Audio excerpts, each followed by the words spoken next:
Hello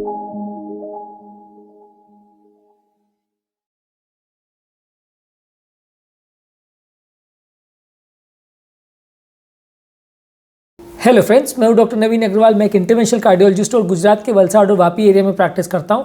आज आपके लिए एक इंपॉर्टेंट और यूजफुल टॉपिक, आज हम बात करेंगे डाइटरी कोलेस्ट्रॉल इनटेक के बारे में।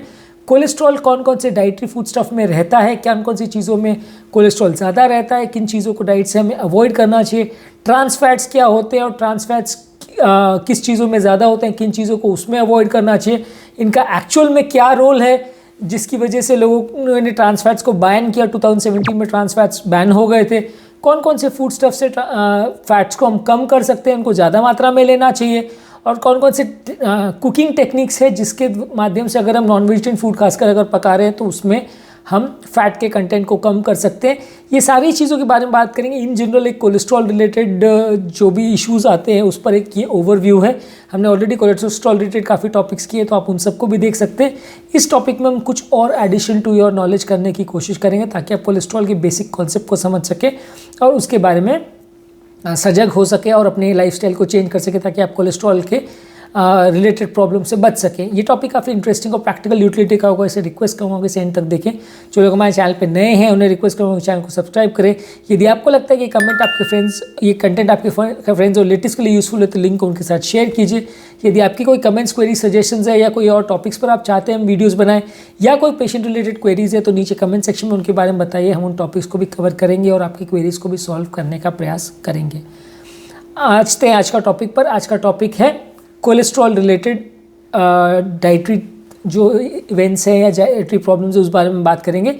बेसिकली कोलेस्ट्रॉल में सबसे ज़्यादा हम कंसर्न होते हैं एलडीएल कोलेस्ट्रॉल के लिए। एलडीएल कोलेस्ट्रॉल वो कोलेस्ट्रॉल है जो पूरे शरीर में नलियों में कोलेस्ट्रॉल को ले जाकर जमा करता है, जिसकी वजह से नलियों में ब्लॉकेजेस उत्पन्न होते हैं, नलियाँ ब्लॉक हो जाती हैं, चोक हो जाता है, उसमें कोलेस्ट्रॉल के प्लाक्स जमा हो जाते हैं, जिसकी वजह से हार्ट अटैक आने का चांस और प्रॉब्लम्स होने का चांस बढ़ जाता है। एचडीएल कोलेस्ट्रॉल यानी गुड कोलेस्ट्रॉल ये स्कैवेंजर मॉलिक्यूल रहता है जिसमें जो रिसेप्टर्स होते हैं ये पेरिफेरी में और रक्त की नलियों में जो कोलेस्ट्रॉल जमा हो जाता है उनको स्कैवेंज करके या इकट्ठा कर करके वहाँ से लेके आता है और वापस उनको लिवर में लेके आता है ताकि उनका पाचन हो सके। वो ब्लड का कोलेस्ट्रॉल लेवल्स एक तरह से कम हो, एलडीएल कोलेस्ट्रॉल लेवल्स एक तरह से कम हो, तो एचडीएल कोलेस्ट्रॉल को गुड कोलेस्ट्रॉल माना जाता है। एवरेज माना जाता है कि ब्लड का टोटल कोलेस्ट्रॉल लेवल्स दिन भर में 200 मिलीग्राम्स पर डेसीलीटर होना चाहिए। एलडीएल कोलेस्ट्रॉल 100 मिलीग्राम्स पर डेसीलीटर से कम होना चाहिए और एचडीएल कोलेस्ट्रॉल 40 मिलीग्राम्स पर डेसीलीटर से ज़्यादा होना चाहिए। ये इसके स्टैंडर्ड कट ऑफ है।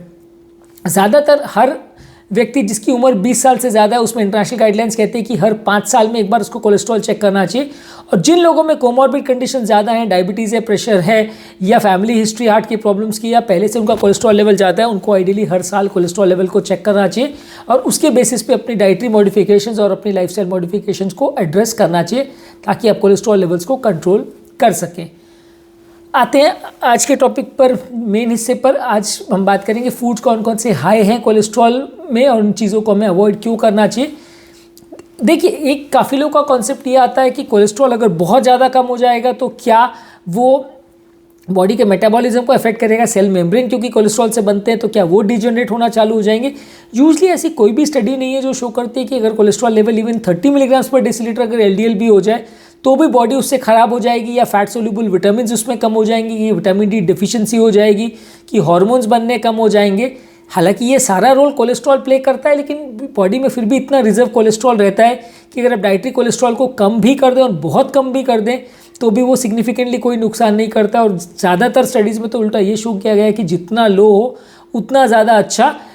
जितना कंपेरेटिव एनालिसिस भी जहाँ की जाती है वहाँ उन्होंने ये देखा है कि जितना लो एलडीएल कोलेस्ट्रॉल जाता है उतना हार्ट अटैक का चांस, लकवे का चांस, नलियों में ब्लॉकेजेस होने का चांस कंपेरेटिवली कम होते जाता है। तो इसलिए कोलेस्ट्रॉल लेवल्स को आप जितना ज़्यादा कम करेंगे उतना ज़्यादा अच्छा है। कोलेस्ट्रॉल जो है बेसिकली 3 तरीके का होता है। जो फैट्स हम लेते हैं डाइटरी फैट्स उसमें 3 तरीके का होता है, सैचुरेटेड फैट्स, अनसैचुरेटेड फैट्स और ट्रांस फैट्स। सैचुरेटेड फैट्स का मतलब ये है कि वो फैट्स जो हैं उसमें जो ऑयल्स होते हैं या जो फैटी एसिड्स होते हैं वो सैचुरेटेड होते हैं, यानी उसमें हाइड्रोजन एटम्स की एक तरह से पूरे सारे मॉलिक्यूल्स इस तरह से फुल होते हैं कि उसमें फर्दर कोई उसके हाइड्रोजनेशन होने की या ऑक्सीडाइज होने की कोई फर्दर गुंजाइश नहीं रहती है। वो पूरी तरह से सारे उसके जो बॉन्ड्स हैं वो पूरी तरह से ऑक्यूपाइड रहते हैं। सैचुरेटेड फैट्स ज़्यादातर मीट और डेयरी प्रोडक्ट्स में मिलते हैं, ये ज़्यादातर एलडीएल कोलेस्ट्रॉल लेवल्स को बढ़ाते हैं। अनसैचुरेटेड फैट्स यानी जिसमें कुछ बॉन्ड्स वेकेंट रहते हैं, इसमें कई तरह के अनसैचुरेटेड फैटी एसिड्स होते हैं, जैसे कि mono unsaturated fatty acid, poly unsaturated fatty acids. इसका मतलब ये है कि जिसमें एक बॉन्ड वेकेंट है वो मोनो अनसैचुरेटेड फैटी एसिड, जिसमें मल्टीपल बॉन्ड्स वेकेंट है वो पॉली अनसैचुरेटेड फैटी एसिड्स। ये ज़्यादातर फिश में, प्लांट्स में, नट्स में, सीड्स, बीन्स, वेजिटेबल ऑयल्स में ज़्यादा रहता है। ये ब्लड के एलडीएल लेवल्स को उल्टा कम करता है और कई बार एलडीएल लेवल्स का डिजनरेशन भी करता है। एक तीसरा होता है ट्रांस फैट्स।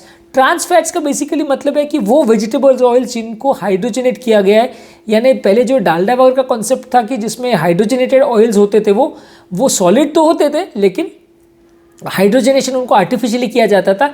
ये हेल्थ के लिए बहुत ख़राब माने गए हैं और फ्राइड फूड्स में, पैकेज फूड्स में या बेक गुड्स में इसको ज़्यादातर यूज़ किया जाता है। ये बॉडी के लिए काफ़ी ख़राब माना गया है और इनफैक्ट ये बॉडी के अंदर जाके कोलेस्ट्रॉल के ब्लॉकेज को सबसे बुरी तरह से बढ़ाता है। 2015 में एक लिटरेचर आया था जिसने ये शो किया गया था कि ट्रांस फैट्स आपके डाइटरी कंटेंट में सिर्फ अगर 2% भी बढ़ जाता है तो हार्ट अटैक आने का रिस्क 25% बढ़ जाता है और डेथ कार्डियोवैस्कुलर प्रॉब्लम से होने का रिस्क 31% तक बढ़ जाता है। तो ये बहुत ज़्यादा इंक्रीज देखने को मिलता है अगर ज़रा भी ट्रांस फैट्स बॉडी में ज़्यादा जाते हैं तो। इनफैक्ट 2017 के बाद जब यूएसए वगैरह में ट्रांस फैट्स को बंद कर दिया गया था तो उन्होंने ये देखा कि लगभग हार्ट अटैक का चांसेस में और हार्ट अटैक से रिलेटेड एडमिशंस होने के चांसेस में 6.2% तक का गिरावट देखा गया सिर्फ ट्रांस फैट्स को बैन करने से। तो डेफिनेटली एक बहुत अच्छा डेटा था जो शो करता है कि ट्रांस फैट्स की वजह से जो डेथ हो रही थी लोगों की वो कंपैरेटिवली कम हुआ। कौन कौन सी चीज़ों को आप अवॉइड करेंगे जिसमें सैचुरेटेड फैट्स होता है? अमेरिकन गाइडलाइंस कहती हैं कि दिन भर का जो आपका डाइटरी फैट का कंटेंट है, डाइटरी कैलोरीज जो आप लेते हैं उसका 6% से ज़्यादा फैटी फूड को नहीं होना चाहिए। जितना कम आप फैटी फूड को लेंगे उतना ज़्यादा अच्छा है आपके लिए। जो फूड सब को आपको अवॉइड करने की ज़रूरत है जिसमें फैट कंटेंट या सैचुरेटेड फैट ज़्यादा होते हैं उसमें एनिमल प्रोडक्ट्स है जैसे fatty beef, lamb, pork, poultry या चिकन जिसमें अगर स्किन हो और लार्ड है या इस तरह के प्रोडक्ट्स वगैरह में जो एनिमल प्रोडक्ट्स हैं उसमें कंपैरेटिवली कोलेस्ट्रॉल ज़्यादा होता है। इसलिए एनिमल डाइट लेने वाले लोगों को ध्यान रखने की ज़रूरत है कि उसमें सैचुरेटेड फैट्स का कंटेंट ज़्यादा होता है, वो कोलेस्ट्रॉल को ज़्यादा बढ़ाता है। डेयरी प्रोडक्ट्स में यानी फुल फैट मिल्क में भी कोलेस्ट्रॉल ज़्यादा होता है और वेजिटेबल ऑयल्स में खासकर कोकोनट ऑयल के लिए काफ़ी लोग पूछते हैं कोकोनट ऑयल, इसलिए मैं हमेशा मना करता हूँ। सैचुरेटेड फैट्स इसमें सबसे ज़्यादा होता है इसलिए अमेरिकन सोसाइटी है इसे क्लियरली मना करती है कि आपको कोकोनट ऑयल नहीं यूज़ करना चाहिए। पाम ऑयल और पाम कर्नल का ऑयल ये सारे भी सैचुरेटेड फैट कंटेंट इनका ज़्यादा होता है तो ये अच्छे नहीं माने जाते हैं। ट्रांस फैट्स वाली जो भी चीज़ों में होता है वो पैकेज कुकीज़ या कोई केक्स है, डोनट्स है, पेस्ट्रीज़ है, ये सारी चीज़ में जो ऑयल से इनको बनाया जाता है उसमें ट्रांस फैट का कंटेंट ज़्यादा होता है। पोटैटो चिप्स है, क्रैकर्स है, कोई कमर्शियली फ्राइड फूड्स है जैसे फ्रेंच फ्राइज़ वगैरह हैं, कोई बेक प्रोडक्ट्स है या पॉपकॉर्न में अगर बटर पॉपकॉर्न हो उसमें जो एक्स्ट्रा फैट डाला जाता है वो सारी चीज़ें हैं, या हाइड्रोजनेटेड ऑयल जैसे कि डालडा वगैरह जो है ये सारी चीज़ों में ट्रांस फैट ज़्यादा होता है तो इन सारी चीज़ों को आपको बिल्कुल नहीं लेना है। एनिमल फूड को में खासकर रेड मीट, सॉसेज, बेकन या कोई भी ऑर्गन का मीट है जैसे एनिमल का किडनी या लिवर है, ये सारी चीज़ों में कंपैरेटिवली सैचुरेटेड फैट का कंटेंट ज़्यादा होता है तो इनको आपको हर हद में इनको अवॉइड करना है। जितना आपके लिए पॉसिबल है उतना कम इनका कंटेंट आपको रखना है। जो फूड्स आपको इंक्लूड करने हैं उस बारे में बात करेंगे। जो भी हाई फाइबर कंटेनिंग फूड्स हैं उनको आपको इंक्लूड करना है। फाइबर जो है आपके डाइजेस्टिव सिस्टम को इम्प्रूव करता है।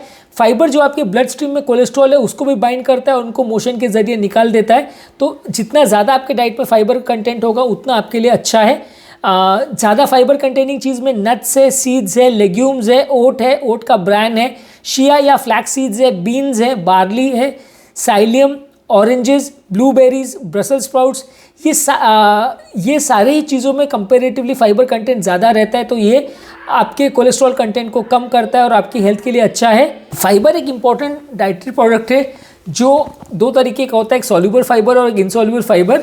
इनसॉल्यूबल फाइबर जो है वो डाइजेस्टिव ट्रैक्ट के लिए अच्छा होता है। सॉल्यूबल फाइबर जो ब्लड में जाता है वो कोलेस्ट्रॉल कंटेंट को बाइंड करता है और ब्लड से कोलेस्ट्रॉल लेवल को कम करता है। ज़्यादातर जो भी soluble fibre containing food products हैं वो आपके हेल्थ के लिए अच्छे हैं जैसे कि नट्स, सीड्स, लेग्यूम्स, ओट ब्रैन, शिया या ground flax seeds, beans, barley, psyllium, oranges, blueberries, Brussels sprouts. ये सारे ही हाई फाइबर कंटेनिंग फूड्स हैं जिसमें सैचुरेटेड सॉल्युबल फाइबर कंटेंट ज़्यादा है, तो आपके लिए ब्लड के कोलेस्ट्रॉल लेवल्स को कम करेंगे। इसके अलावा नेचुरल वेजिटेबल्स या नॉन ट्रॉपिकल वेजिटेबल ऑयल्स में भी कंपैरेटिवली अनसैचुरेटेड फैटी एसिड्स ज़्यादा रहते हैं, जैसे कि olive oil, avocado oil, canola oil और सनफ्लावर ऑयल। ये सारे ऑयल्स आपके अनसैचुरेटेड फैटी एसिड कंटेंट इसमें ज़्यादा रहता है, तो ये आपके लिए कंपैरेटिवली ज़्यादा हेल्दियर माने गए। आप इन ऑयल ऑप्शंस को चूज़ कर सकते हैं। और अगर आप मिल्क या मिल्क प्रोडक्ट्स भी लेते हैं तो उसमें आपको लो फैट या फैट फ्री मिल्क या योगर्ट्स को आपको प्रेफर करना है, तो ये आपके लिए अच्छा माना गया है। इसके अलावा अगर आप कोई ड्रिंक्स वगैरह ले रहे हैं तो ओट या सोया का ड्रिंक वगैरह आप ले रहे हैं, या टोमेटो जूस ले रहे हैं, ग्रीन टी ले रहे हैं, कोको ड्रिंक्स ले रहे हैं, या ड्रिंक्स जिसमें स्टेरॉल्स और स्टेनॉल्स को फोर्टिफाई किया गया है, आर्टिफिशियली प्लांट स्टेरॉल्स अवेलेबल रहते हैं, ये डाला गया है, तो ये सारे ड्रिंक्स आपके लिए अच्छे माने गए हैं जो आपकी हेल्थ के लिए आपके कोलेस्ट्रॉल लेवल्स को कम करते हैं।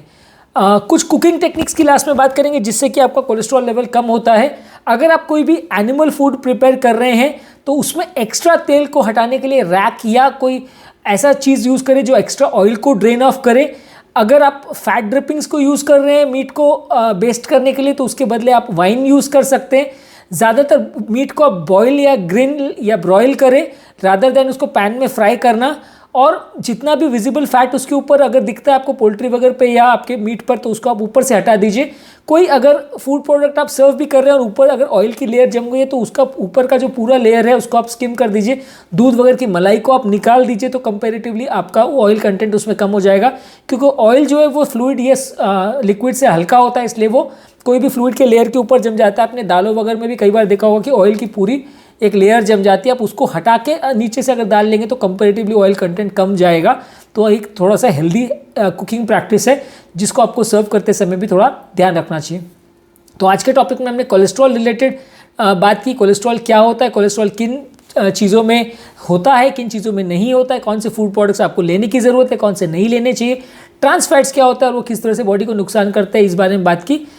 यदि फिर भी आपके कोई कमेंट्स, क्वेरी, सजेशंस है या आप कोई और टॉपिक पर आप चाहते हैं वीडियोस बनाएं या इस टॉपिक से रिलेटेड आपको कोई और डिस्कशन करना है, तो आप नीचे कमेंट सेक्शन में उनके बारे में बता सकते हैं। यदि आपकी कोई पेशेंट रिलेटेड क्वेरीज भी है तो भी आप नीचे कमेंट सेक्शन में बता सकते हैं, तो उन्हें भी हम जितना टाइम मिलेगा उस हिसाब से सॉर्ट आउट करने का प्रयास करेंगे। अंत में मैं डॉक्टर नवीन अग्रवाल तहे दिल से आपका शुक्रिया अदा करूँगा कि आपने इस टॉपिक को यहीं तक देखा।